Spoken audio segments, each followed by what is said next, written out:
I first became involved with Maggie's because I was diagnosed with breast cancer in October '02 and then again in October '03.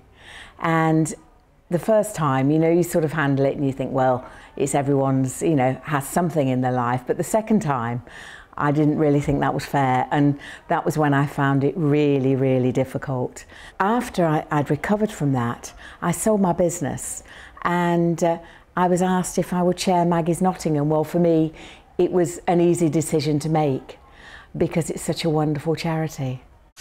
It wasn't long since Andy had been diagnosed that we first sort of heard about it, and it took me back to that diagnosis and thinking we could have done with something then desperately. We'd had these two dreadful experiences with a consultant of what's going to happen, you've got prostate cancer, I can't answer any questions, sorry. Classic doctor looking down at their shoes while they're actually talking to you and telling you this incredible news that you weren't prepared for at all. And then a few days later having a further conversation that then said, I'm sorry, it's incurable and you've only got 18 months, 2 years to live next. And we're left high and dry now. We weren't able to articulate that at the time, but somewhere like Maggie's that we could have actually gone to from those two outpatient appointments would have been absolutely the places for us to go.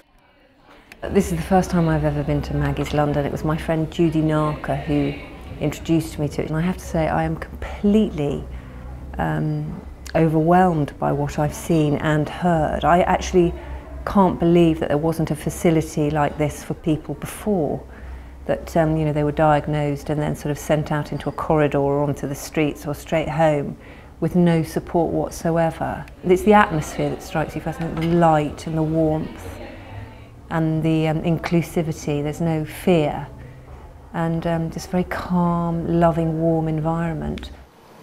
We went up to Edinburgh. I think the first thing that struck me was the openness and the safety. It felt safe to walk in through the door. That nobody asked any questions. The first thing that happened was the kettle went on.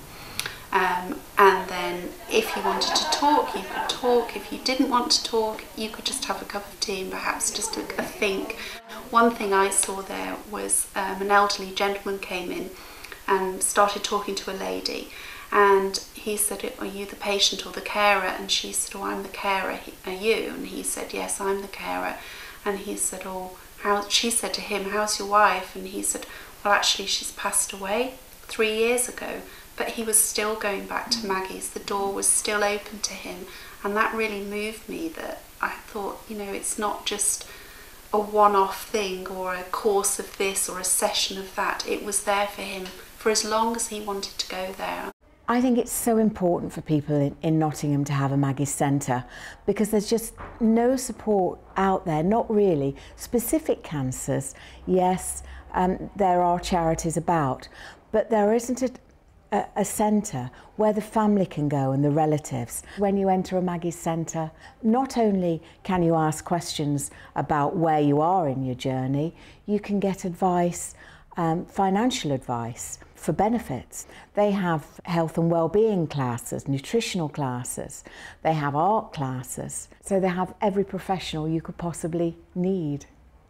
I don't want people to go through what we did when we were initially told, but I also want people to actually have the support and the facility that actually Maggie's offers here in Nottingham. Derbyshire is somewhere that is close to my heart. My mother's from there. That's why I spent a lot of time there. I grew up there for some of the time. And for this facility to be available for anybody who is ill in Nottingham is a wonderful thing.